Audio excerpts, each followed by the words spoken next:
आप सभी भाई बहनों का ब्रेकिंग आध्यात्मिक न्यूज की कक्षा में एक बार फिर स्वागत है। आज की चर्चा का विषय है सत्संग। लेकिन सत्संग के नीचे ही हमने देखिए दो इंग्लिश के शब्द लिखे। एक में हमने लिखा है आउट और दूसरे में हमने लिखा है नॉट आउट। हालांकि मेरी कोशिश सदा ये बनी रहती है कि मैं अपने आध्यात्मिक ज्ञानात्मक चैनल पर जो प्रतिदिन परमात्मा की प्रेरणा से जो एक वीडियो तैयार करता हूँ या कुछ बातें आपके समक्ष रखता हूँ। हालांकि देखिए हमारी जितनी भी बातें हैं वो सैद्धांतिक बातों पे ही मूलभूत रूप से आधारित होती है। लेकिन कभी कभी हम संसारी कुछ विषयों को, कुछ ऐसे शब्दों को भी अपने आध्यात्मिक ज्ञानात्मक चैनल की वीडियो का एक मुख्य रूप दे देते हैं, ताकि एक साधारण मनुष्य को उन शब्दों से एक सरल रूप से सैद्धांतिक बात का जो एक अर्थ है, निचोड़ है, सार है, वो समझ में आ जाए। देखिए, जब तक आपके हमारे जीवन में परमात्मा का ज्ञान विज्ञान या आत्मा का जो एक मूल रूप ज्ञान है या प्रकृति के जो तीन गुण है जिसको भगवान श्री कृष्ण ने ही ये गौतम ज्ञान का है, क्योंकि प्रकृति के ये जो तीन गुण है, तमोगुण, रजोगुण और सतोगुण, ये नित्य बने रहते हैं। ये गुण परमात्मा की प्रेरणा से क्रियाशील रहते हैं। इन गुणों को जब तक हम नहीं समझते तब तक फिर हम अपने स्थूल शरीर, सूक्ष्म शरीर और कारण शरीर की क्या क्या स्थितियां बनती हैं उनको भी हम समझ नहीं पाते। देखिए, परमात्मा की प्रेरणा से ये जो आज सत्संग के नीचे जो हमने दो शब्द लिखे हैं, ये हमने एक्चुअली खेल जगत से लिए। विशेष रूप से देखिए, ये क्रिकेट में कहा जाता है ना कि अमुक अमुक खिलाड़ी आउट हो गया, अभी दूसरा खिलाड़ी खेल रहा है, यानी कि नॉट आउट है। तो ये दो शब्द देखिए हमने वहां से लिए, क्योंकि क्रिकेट प्रेमियों की तो कमी नहीं है। हालांकि देखिए, हम कोई क्रिकेट के प्रति कोई एक चर्चा नहीं करनी है। हमने तो देखिए परमात्मा की जो एक सैद्धांतिक बात है या परमात्मा का जो एक सत्संग के ऊपर जो हमने चर्चा करनी है। सत्संग का अभिप्राय क्या है कि सत्य का संग करना है, तभी तो सत्संग है। अक्सर मनुष्य देखिए सत्संग को भी देखिए वृद्धावस्था के साथ जोड़ देते हैं, बहुत बड़े पंडाल के साथ जोड़ देते हैं। तो ये सभी बातें भ्रमपूरक स्थितियां उत्पन्न करती है। आज संसार में देखिए जगह जगह सत्संग होते हुए दिखाई देते हैं और विभिन्न प्रकार के जो टीवी चैनलों पर भी इनका सीधे प्रसारण होता है। हजारों की संख्या में लोग देखिए प्रत्यक्ष रूप से इन सत्संग की चर्चाओं को सुनते हैं और लाखों की संख्या में, करोड़ों की संख्या में देखिए टीवी के माध्यम से मनुष्य सत्संग से जुड़ता है। लेकिन ये जो मैंने दो शब्द लिखे हैं ना, आउट और एक में लिखा है नॉट आउट। आउट को देखिए मैंने काले रंग से जोड़ दिया है। मैंने अक्सर अपनी चर्चाओं में देखिए रंगों का एक सदुपयोग किया परमात्मा की प्रेरणा से। सफेद रंग का अर्थ ही क्या होता है कि हमें परमात्मा से जोड़ना है, क्योंकि सत्वगुण का अभिप्राय ज्ञान से लिया जाता है, ज्ञान को ही प्रकाश से जोड़ा जाता है। देखिए, अभी ब्रह्म मुहूर्त चल रहा है, तो अभी कुछ समय बाद जैसे सूर्योदय होगा तो सूर्योदय में क्या होता है, प्रकाश आने लगता है, दिन होने लगता है। दिन कहो, प्रकाश कहो, ज्ञान कहो, ये सभी के सभी देखिए हमें सफेद रंग से ही जोड़ते हैं, प्रकाश से जोड़ते हैं। तो इसलिए देखिए मैं अपनी चर्चाओं में सत्वगुण को, सत्संग को और इसी तरह परमात्मा को मैं विशुद्ध सत्वगुण यानी कि सफेद रंगों से ही दर्शाता हूँ। और कभी कभी कुछ ऐसे शब्द भी देखिए मैं सफेद रंग से दर्शाता हूँ जिस पर हमें एक चिंतन करना होता है, उस पर हमें मनन करना होता है। तो ये सफेद रंग के लिए देखिए हमने एक विशेष एक चिंतन करना होता है। अब देखिए सत्संग के नीचे मैंने क्या लिखा है, आउट। आउट को तो देखिए मैंने काले रंग से दर्शाया, और काला रंग तो देखिए कभी भी कोई प्रेरणादायक नहीं होता। काले रंग को देखिए बुराई से जोड़ा जाता है, अंधकार से जोड़ा जाता है, अज्ञानता से जोड़ा जाता है। और अक्सर देखिए आपने रामलीलाएं अपने जीवन में देखी होंगी, तो रामलीला में देखिए काले रंग से आसुरी प्रवृत्तियों को, राक्षसों को दिखाया जाता है। देखिए ये बात समझने के लिए अब देखिए उससे नीचे का शब्द क्या है, नॉट आउट।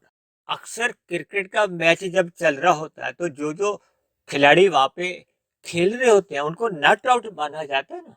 और कभी कभी तो देखिए जो 5 दिवसीय मैच होते हैं तो शाम को जब खेल खत्म होता है, जो जो नॉट आउट रहते हैं वो अगले दिन पुनः खेलना आरंभ करते हैं।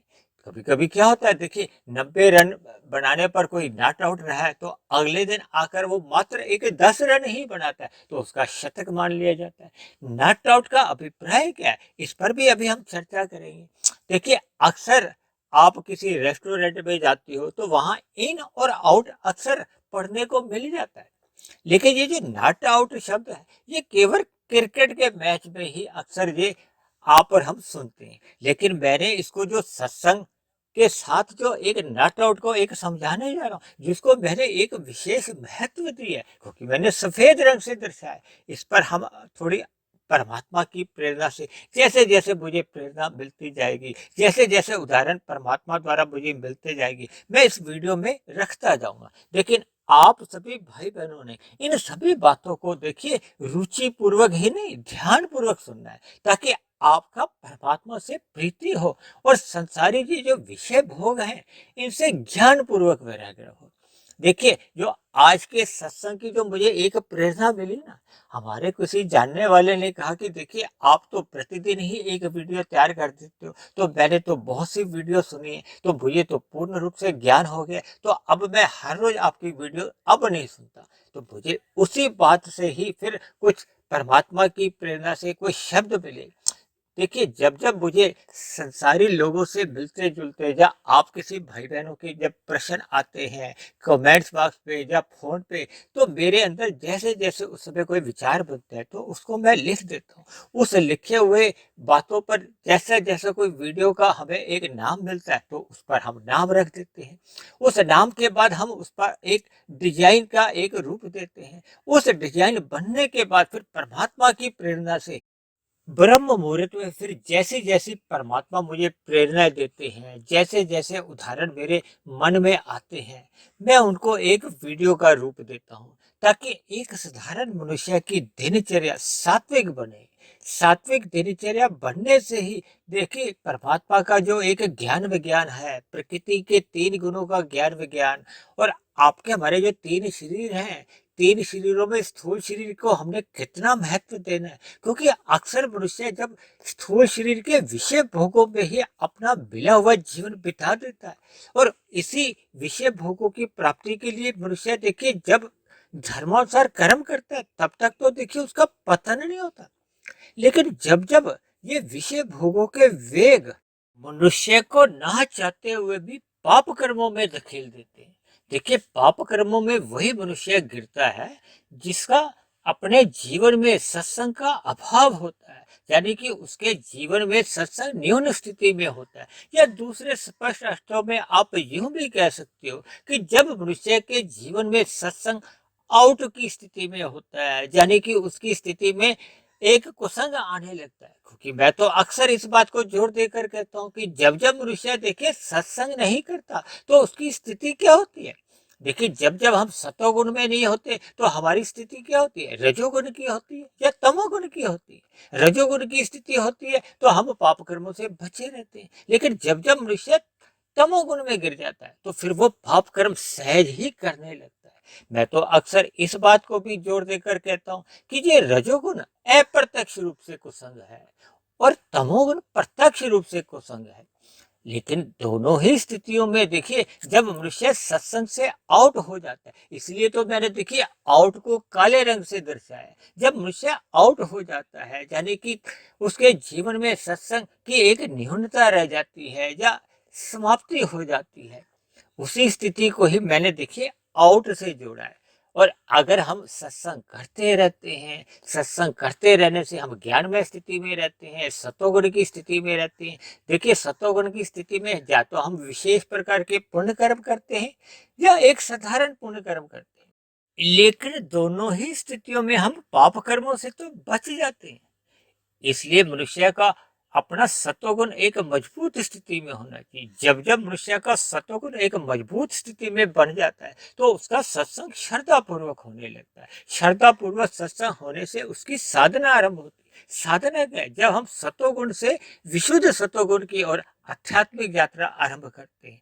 देखिए जैसे मनुष्य एक क्रिकेट के मैच में बल्लेबाजी करता हुआ जम जाता है तो फिर वो चौके छिक्के लगाता है। इसी तरह जब जब आपका हमारा सत्वगुण एक मजबूत स्थिति में होता है तो फिर हम सत्संग की बातों को गहराइयों से समझने लगते हैं।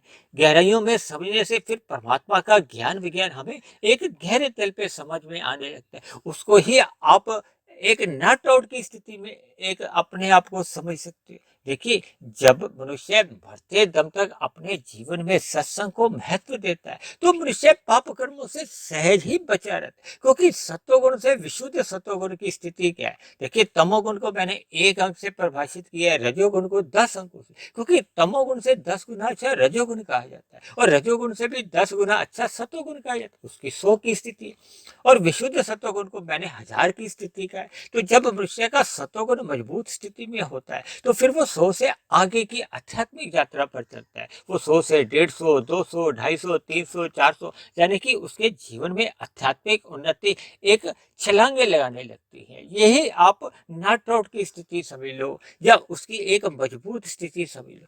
तो ऐसे होते रहने से फिर मनुष्य का जो तमोगुण जो 1 की स्थिति है वो भी बहुत दूरी पे रह जाती है, क्योंकि 1 और 400 का तो बहुत फर्क है। और इसी तरह जो मनुष्य के ये जो विषय भोग है जिसमें वो रजोगुण के रहते हुए एक बहुत ही अधिक रुचि से भोगता था, अब उसका उस रजोगुण से भी एक ज्ञान पूर्वक वैराग्य होने लगता है, क्योंकि अब रजोगुण 10 की स्थिति में और उसकी स्थिति 400 की स्थिति। तो जैसे जैसे हम देखिए सत्संग में अपने आप को एक मजबूत स्थिति में रखते हैं, यानी कि हमने मिले हुए जीवन में सदा ही नॉट आउट की स्थिति में रहना है। देखिए शास्त्रों में भी भगवान श्री कृष्ण ने 4 प्रकार के भक्त कहे हैं, आर्थ भक्त, अर्थार्थी भक्त, जिज्ञासु भक्त और प्रेमी भक्त। ये जो आर्थ भक्त होता है ना, जब जब जीवन में हमारे दुख आते हैं, देखिए दुख तो हम सभी भाई बहनों के जीवन में बने रहते हैं और कोई मनुष्य अगर ये सोचे कि हमारे दुख समाप्त हो जाए, जब तक देखिए आपका हमारे साथ स्थूल शरीर जुड़ा हुआ है तो ये कम अधिक दुख तो बने रहते हैं। और जैसे जैसे हम परमात्मा से जुड़ते जाते हैं तो आपको हमें ये दुख सहने की शक्ति मिलती है, क्योंकि देखिए दुख क्या है, वो तमोगुण की स्थिति है। और जैसे जैसे हम आगे की स्थिति में पहुंचते हैं तो फिर तो वो परमात्मा की नजदीकी हमें मिलने से फिर वो परमात्मा की हमें आनंद की झलके मिलने लगते हैं। तब ऐसी स्थिति में जितने भी दुख आपके हमारे जीवन में पूर्व के किए गए पाप कर्मों के आ भी जाते हैं तो वो आपको हमें पीड़ा नहीं देते। जबकि आर्थ भक्त की क्या स्थिति कही गई है, जब जब उसके जीवन में दुख आता है तो वो परमात्मा की ओर सम्मुख होता है और जैसे ही दुख भाग जाता है, क्योंकि देखिए सुख और दुख तो समय सीमा के साथ जुड़े होते हैं। जैसे जैसे एक समय के बाद आपका हमारा किया हुआ पाप कर्म का दुख रूपी प्रभाव समाप्त हो जाता है तो दुख समाप्त हो जाता है। इसी तरह सुख भी आप समय सीमा के साथ जोड़ सकते हो। जितना जितना आपके हमारे किए गए पुण्य कर्म का एक फल समाप्त हो जाता है तो फिर सुख भी समाप्त हो जाता है। ये सुख और दुख आप यूं भी कह सकते हो कि ये लाइन में खड़े रहते हैं, अपने अपने नंबर का इंतजार करते हैं। ये बिना नंबर के एक दूसरे के स्थान नहीं लेते, यानी कि जब सुख चल रहे होते हैं तो दुख इंतजार करते हैं, जब दुख चल रहे होते हैं तो सुख भी इंतजार करते हैं। तो देखिए ये समझने की बात है। इसी तरह देखिए कुछ भक्त क्या कहलाते हैं, अर्थार्थी। अर्थार्थी का मतलब क्या, उनको धन पाने की इच्छा होती है। ऐसे मनुष्य धर्मानुसार परमात्मा के एक कर्म कांड भी करते हैं, परमात्मा की पूजा पाठ करते हैं और अपने धन कमाने के लिए किसी अन्य जीवों के साथ छल कपट ठगी हेरा फेरी नहीं करते, यानी कि उनका रजोगुण सतोगुण की लगाम से नियंत्रण में रहता है। जैसे 4 पुरुषार्थ कहेगी ना, धर्म अर्थ काम मोक्ष। ऐसे मनुष्य के जीवन में धर्म सर्वोपरि तो होता है, लेकिन उसकी विषय भोगों में अधिक कामनाएं बढ़ती जाती हैं। वो अपने उद्योग धंधों को बड़े स्तर पर लेके जाता है। तब ऐसी स्थिति में देखिए उसका रजोगुण एक बहुत ही विशाल स्थिति में आ जाता है। लेकिन जैसे जैसे उसको परमात्मा के प्रति ज्ञान विज्ञान समझ में आने लगता है, यानी कि वो तीसरे श्रेणी का भक्त बन जाता है, जिज्ञासु, तो फिर वो परमात्मा का ज्ञान विज्ञान समझने के लिए फिर परमात्मा के प्रति वो गहरे तल पे सत्संग करता है। अब उसके विषय भोगों के प्रति क्रमशः अरुचि होने लगती है, वैराग्य होने लगता है। फिर ऐसा मनुष्य देखिए रजोगुण का संग मर्यादा में करता है और सतोगुण के ब्रह्म मुहूर्त का संग करना आरंभ करता है।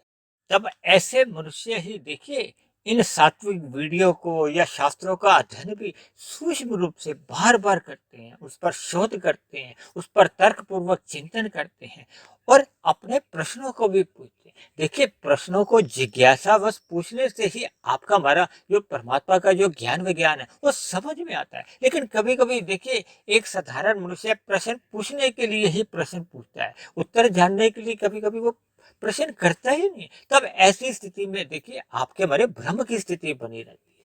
देखिए, मेरा तो ऐसा मानना है, ये जो रजोगुण की स्थिति ये जीरो की होती है। जब जब मनुष्य विषय भोगों में ही अधिक रुचि रखता है तो उसका तमोगुण में आना जाना बना ही रहता है। इसलिए मनुष्य को अपने मिले हुए जीवन में सदा ही नॉट आउट की स्थिति में यानी कि सत्संग करते रहना चाहिए। कभी भी अपने मिले हुए जीवन में इस सत्संग की स्थिति से या सतोगुण की स्थिति से या सात्विक स्थिति से अपने आप को बाहर नहीं ले जाना, यानी कि हमें आउट नहीं होना। क्योंकि आउट होने वाले खिलाड़ी तो देखिए फिर पैविलियन में बैठ जाते हैं। इसलिए हम सभी भाई बहनों को इस मिले हुए जीवन का यानी कि मनुष्य जीवन का एक लाभ उठाना चाहिए। क्योंकि जब जब हम निरंतर सत्संग करते रहते हैं यानी कि हम नॉट आउट की स्थिति में रहते हैं, तभी आपकी हमारी दिनचर्या एक व्यवस्थित रहती है, सात्विक बनी रहती है और मनुष्य पाप कर्मों से बचा रहता है। देखिए, जब मनुष्य सत्संग से आउट हो जाता है तो उसके जीवन में पाप कर्मों की एक प्रधानता आने लगती है। तब ऐसी स्थिति में मरते समय मनुष्य के संचित कर्मों में पुण्य कर्मों की न्यूनता रह जाती है और पाप कर्मों की अधिकता होने पे फिर मरने के बाद ये जो 80 लाख प्रकार की नीचे की जोनियां हैं वहां जाना ही पड़ता है। इसलिए तो देखिए, मैंने आउट को काले रंग से दर्शाया। देखिए, नीचे की जोनियां तामसी जोनी है। आप और हम ये जो घरों के आसपास पेड़ पौधे कीड़े मकोड़े कीट पतंगे पक्षी पशु देखते हैं, ये सभी तामसी जोनी है। इसलिए मिले हुए जीवन में हमें सत्संग करते रहना चाहिए, परमात्मा की स्मृति बनाए रखना चाहिए, ताकि हमारी क्रमशः परमात्मा से एक प्रीति हो, यानी कि हम जिज्ञासु भक्त से फिर आगे ज्ञानी भक्त यानी कि प्रेमी भक्त बन जाए। परमात्मा में आपकी हमारी प्रीति बनी रहे, मरते दम तक हम नॉट आउट की स्थिति में रहे, यानी कि परमात्मा से प्रीति बने रहने से ही फिर हमें अगली मनुष्य जोनी की ही प्राप्ति होती है। और यदि हम स्थूल शरीर के रहते रहते ही अपना कारण और सूक्ष्म शरीर समाप्त कर लेते हैं तो फिर स्थूल शरीर के रहते रहते हम मायातीत की स्थिति में होते हैं और स्थूल शरीर के मरने पे फिर हमारे एक जन्म मरण का बंधन ही समाप्त हो जाता है। तब ऐसी स्थिति में मनुष्य मरने के बाद यानी कि स्थूल शरीर के मरने के बाद फिर उसको मोक्ष की प्राप्ति होती है। कुल मिलाकर देखिए, मैंने आज की चर्चा को विभिन्न उदाहरणों से समझा है। अभी अभी मेरे मन में एक और उदाहरण आया है। देखिए, हम जो सुबह का नाश्ता करते हैं, दोपहर की रोटी खाते हैं, फिर शाम का नाश्ता पानी कुछ करते हैं, रात की रोटी खाते हैं, फिर अगले दिन फिर पुनः हम देखिए नाश्ता करते हैं, दोपहर का भोजन करते हैं, यानी कि हम मरते दम तक देखिए ये अपने भोजन तो करते रहते हैं। लेकिन जब हम भजन छोड़ देते हैं, भजन कब मनुष्य का छूटता है? जब मनुष्य सत्संग से आउट हो जाता है, बाहर हो जाता है। इसलिए मेरी आप सभी भाई बहनों से हाथ जोड़ के बार बार विनती है कि मिले हुए जीवन का सदुपयोग करते हुए सदा परमात्मा से प्रीति बनाए रखे, यानी अपने आप को सदा ही नॉट आउट की स्थिति में रखे। देखिए, आज की चर्चा में हो सकता है मैंने कुछ शब्दों द्वारा कुछ कड़वी बातें कही हों, लेकिन देखिए, हमारे आपके स्वस्थ स्थूल शरीर के लिए या स्वस्थ कार्य शरीर बढ़ाने के लिए हमें कुछ कड़वे सत्य को यथार्थ रूप से स्वीकार करना होता है, ताकि आपका हमारा मिला हुआ जीवन सफल हो, सार्थक हो। ऐसी सभी शुभ स्थितियां हम सभी भाई बहनों के जीवन में बने, यानी कि हम सभी भाई बहन मरते दम तक नॉट आउट की स्थिति में रहे। तो इन्हीं शुभ कामनाओं के साथ आज की चर्चा विशेष को हम यही विश्राम देते हैं। यदि बनी हुई वीडियो आपको ज्ञानवर्धक लगी हो, यानी बनी हुई वीडियो से आपको कुछ प्रेरणा मिलती हो, परमात्मा से जुड़ने में आपकी सहायक बन रही हो, तो मेरी आप सभी भाई बहनों से विनती है कि इस बनी हुई वीडियो को भी आप अधिक से अधिक भाई बहनों में शेयर करें, ताकि समाज में अन्य भाई बहनों का भी जीवन में सुधार आए, हम सभी भाई बहनों की सात्विक स्थितियां बने, ताकि हम सभी भाई बहन नॉट आउट की स्थिति में रहें। और फिर भी मेरे कहे गए शब्दों पर आपको किसी प्रकार की कोई आपत्ति हो, आपका कोई प्रश्न हो, तो आप नीचे दिए गए कमेंट्स बॉक्स पर जाकर आप अपने प्रश्न, अपने कोई सुझाव या आप अपनी कोई आपत्ति या शिकायत भी लिख सकते हो। तो चर्चा विशेष को अब हम यहीं विश्राम देते हैं। कल फिर मिलते हैं एक नए विषय को लेकर, एक नए संदेश के साथ। तब तक आप सभी भाई बहनों का बहुत बहुत धन्यवाद।